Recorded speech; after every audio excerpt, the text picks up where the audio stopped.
Hello. Hi, yes, Kevin Harlan. This is Max from WSJU Radio, St. John's University. Hey, Max. How are you? I'm doing pretty well. How's your day going? Well, I'm driving over to St. Louis to go do the Missouri Valley Conference Championship for CBS. I'm just going down I-70 here and just driving. So I thought this would be a good time for us to visit if you needed to. Yes, I appreciate you getting back to me. It means a lot. I've been listening to you call games for years, and you got to be ecstatic about Kansas this year, 19-8.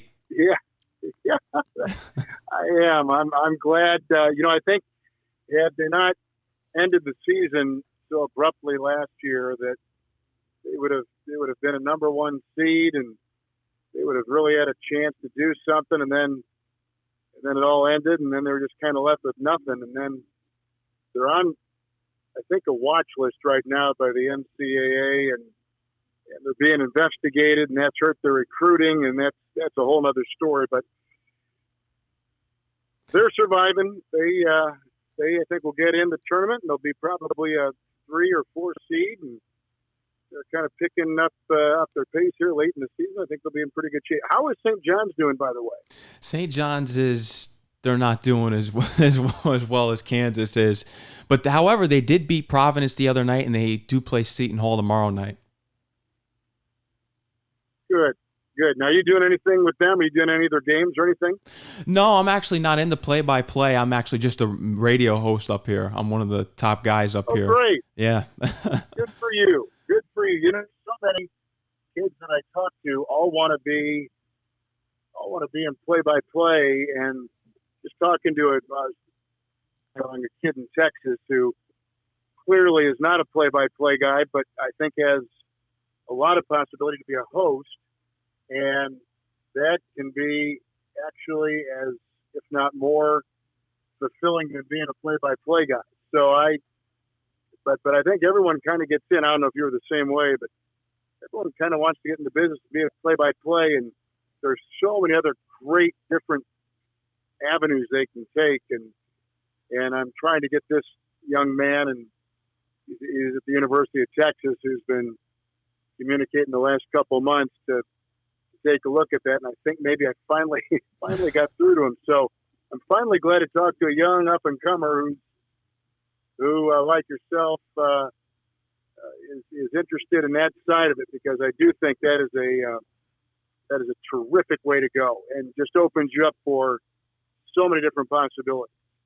Yes, 100%. I completely agree with you, especially now with the podcast era that we're in right now. I'm someone that loves live radio. Yep.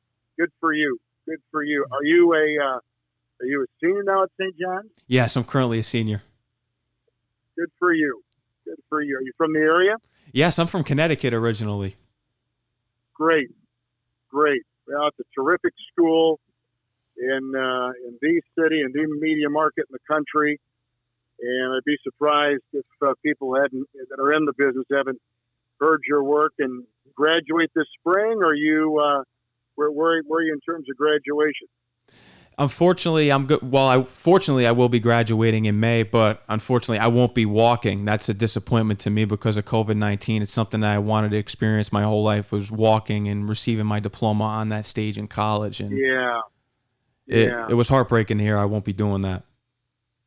That's too bad, Max, because I get it. I get it. We've had 4 kids that have all had a chance to do that pre-COVID. And I think about all the families and kids like yourself that they're not going to have that chance. Maybe they'll do some special kind of ceremony when things are cleared, and they'll invite people back like yourself, and you'll get your time to go across the stage, which would sure be nice. Mm-hmm. I hope so. I really do. I want to get into your experience, because actually before college, you had experience in the field in high school, and I have talked to people that have had experience at their radio stations in high school. I didn't have that experience.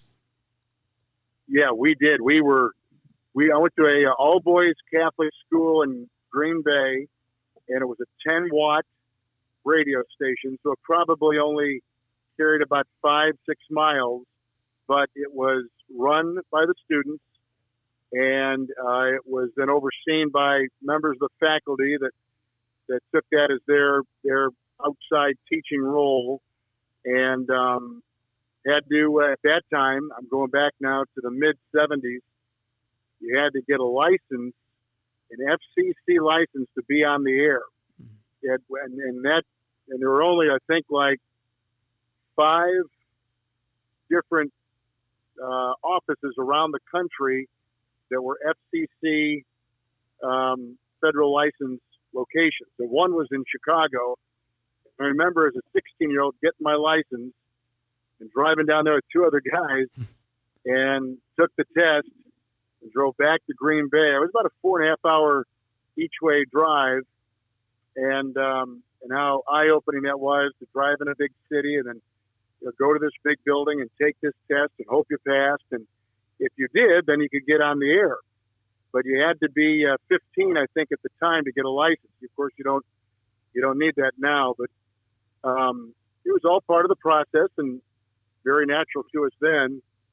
But it's like if you began playing golf when you were like 4 or 5 years old.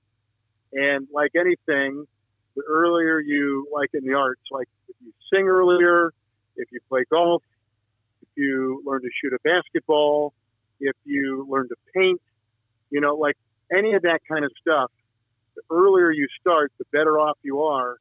And that was true in broadcasting, because I was doing a lot of things like by the time I got to college, the kids that had not done any broadcasting had not even thought about doing that. I was already 3 years in. Mm-hmm. I started when I was a sophomore. Officially, I used to do games off TV in my bedroom, but I used to, by the time I got to college, I had 3 years of a lot of on-air experience already. And that was huge. It's like dog years. It's like every year you do it as a young kid, it's like 7 years the older you get. So I was really lucky. When did you have a chance to start? I started my freshman year of college. I didn't have the opportunity to start in radio in high school because my high school didn't have a radio station. But as soon as I got to St. John's, I was like, where's the radio station? I want to get involved right away. Good for you. Good for you. Always wanted to do it, did you?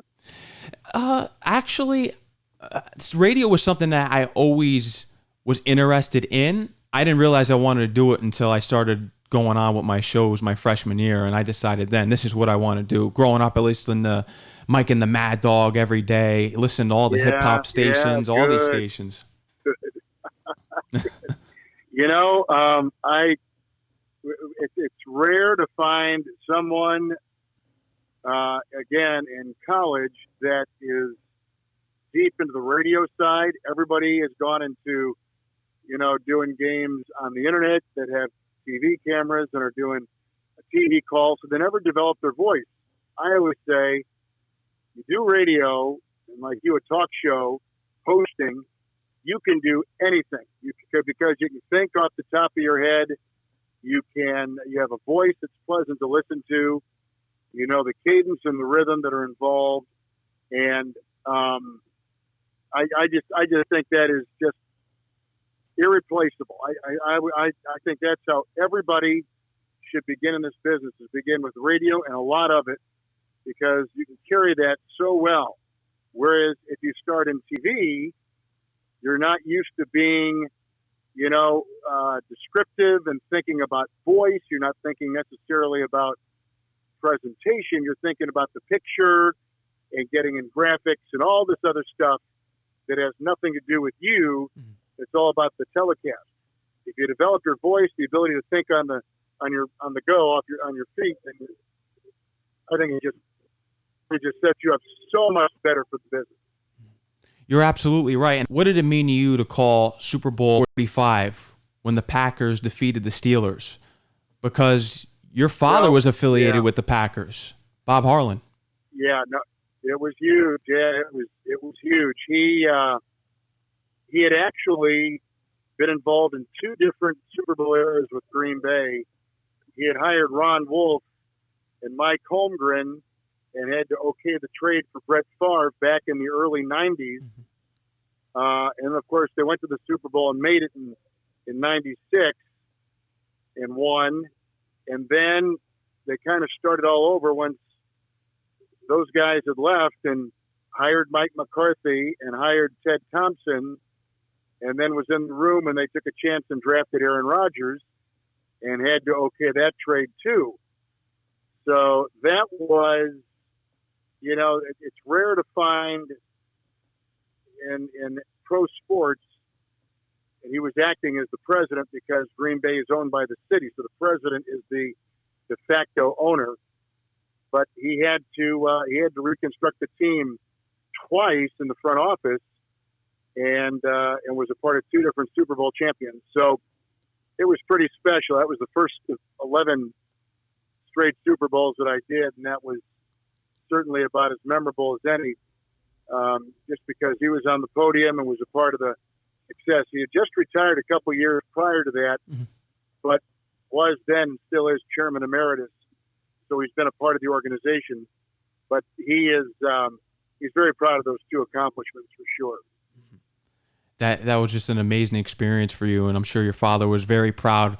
My favorite all-time call that you did, it's going to be interesting as a Knicks fan in 2012 in the playoffs when J.R. Smith rushes right past LeBron James and dunks the ball in Madison Square Garden, and the crowd goes insane. I mean, what's it like calling games in the Garden, especially when the Knicks are playing good basketball? Well, there's no place like it, none in the NBA. They've got beautiful buildings for sure, but the Garden has retained a lot of what made it so special, and it's been around as long as any building in the league.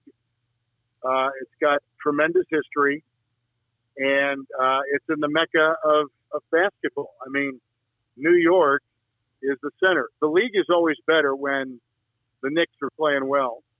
They represent the biggest market. They get the most attention. Even when they're bad, it's shocking how much attention they get. But they are beginning to turn the corner clearly. Oh, yes. New coach, new field, and that's fun. It's probably my favorite venue to call a game. I'd say before the new stadiums were put up, Boston Garden and Chicago Stadium were on par with the Garden in New York, but now the Garden is by itself in its own category. I'm pretty sure you've called St. John's game before, have you? I have. I'm going back now a long time. Mike Jarvis may have been the coach. Okay. I mean, yeah. It was a while ago, a long time ago, and it was not in New York. Something tells me it may have been in the tournament. Something tells me it may have been at UConn, way back in the day.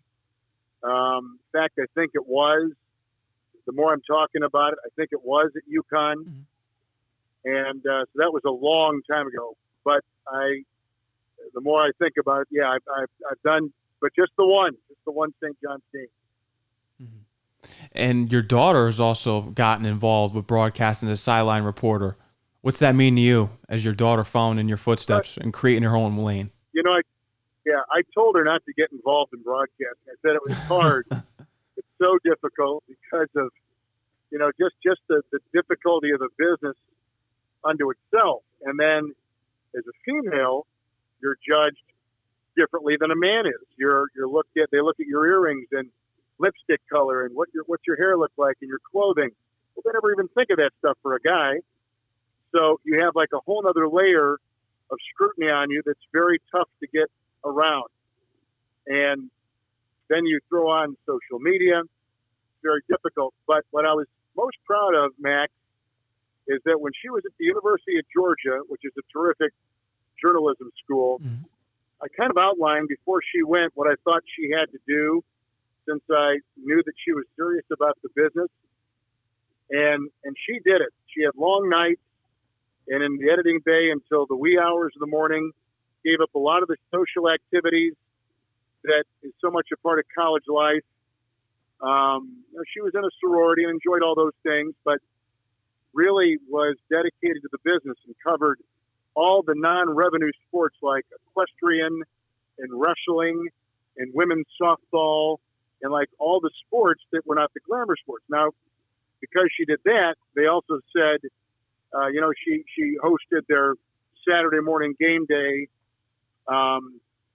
program before Bulldog football games at the stadium, which was a big deal. Mm. And she did that from the time she was a freshman. So they obviously spotted something in her, but she really worked hard. And I always told myself that I would get a feel for just how dedicated she was to the business by what she did in college. When you're not paid and it's all part of the process, and she went above and beyond what I expected. She has continued the same work ethic now.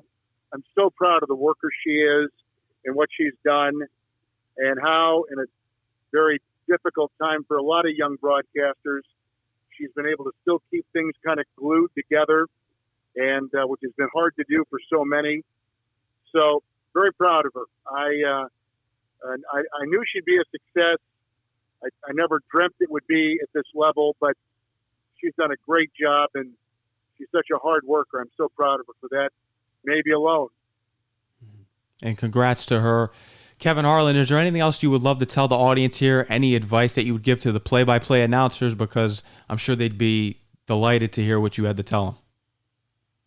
Well, I just think that delivery and voice is such an important part of it. Now, you can learn how to be a good reporter. You can learn how to write a story. Mm-hmm. You can learn how to do some of those types of things, shoot a camera, edit tape. You can learn those, and the more you do it, like in anything else, the better you get.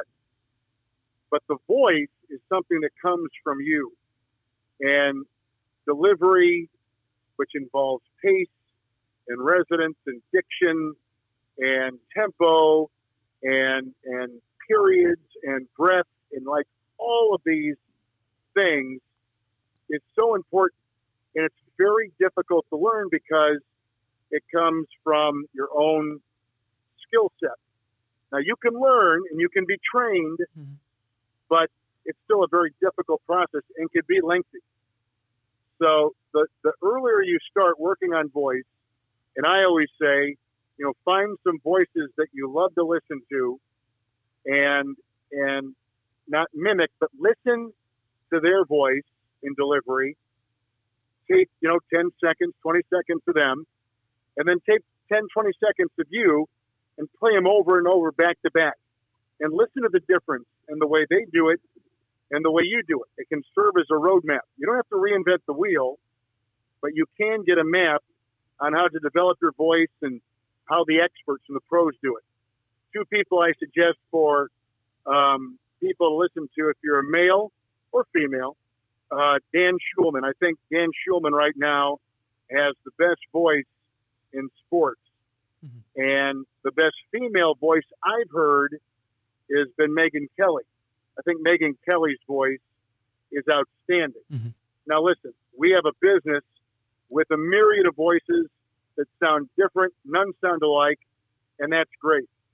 But to begin the process, listen to a voice that is like regarded as amongst, if not the best in that category. And it's a great way to learn how to form your voice. And then there'll be a time, as you've studied that voice and practiced that voice, you're going to take that off ramp and you're going to put your own spin on it, which is what you want to do. But to get out of the blocks and get off that launching pad, I think there are a lot of great voices out there, and those are two of them that I really, really like. And the other thing I would add about voice and delivery is that your voice will change your entire life. I'm 60. My voice is different at 60 than it was at 50. And it was different at 50 than it was at 40, and so on. And that's the great thing about that instrument. It is always evolving. You're always trying to improve it. You should constantly self-evaluate and see where you are and how pleasing your delivery is, and you'll tweak. The greatest performers on stage and in concert are always working on their delivery and the way they sing, the way they breathe, the way they perform. And a broadcaster is no different. So it's a lifelong endeavor. And if you like the challenge of the business, if you like the business of broadcasting, it'll never seem like a job or like drudgery. It'll seem like you're always investing in your own product and enjoying the process. And that's really what it's all about. That's great advice. Kevin Harlan, I want to thank you for calling into my show. It's been a delight. I'm sure everyone has taken their notes, especially if they're in the broadcasting and play-by-play field. You're right up there with Wilt Chamberlain, Gale Sayers, and Paul Pierce from Kansas. Thank you, man. That is a high compliment, and I appreciate that. And don't think for a second that all of us in the business, in every business, but in broadcasting in this particular conversation, don't think about what the students have gone through, the difficulty they've had over the last 12 months, how different it's been than our experiences, and that we've got great sympathy for each and every one of you. And I would like to think that people in a position of hiring great young talent like yourself will be even extra sympathetic and open to giving people like yourself that opportunity. We that have not gone through it don't know what you've all gone through, but can appreciate a lot of what it's been like, the disappointments along the way, whether it's not getting your diploma, not being in class, not getting to do a lot of things socially, all of it. We get it, and we feel for you. And with the best wishes that the next year is doubly gratifying and doubly satisfying in your personal lives and in your professional life. And if you're still in school, then in your student life. I want to thank you again, Kevin. It was an honor, and I look forward to, in the future, hopefully seeing you call some Knicks playoff games. I'm hoping, Max. Yeah. I'm counting on it. And then I'm counting on great up-and-coming broadcasters like you stopping by to say hello. I think that day is sooner than later. I think it's closer than we think. So let's keep our fingers crossed and keep doing all the things we're told to do, and that day will come, like I said, sooner than we think. You're absolutely right, Kevin. Kevin, I want you to take care, stay safe, and good luck with the game tonight. Take care, Max. Thank you again. Yes, no problem. Thank you, Kevin.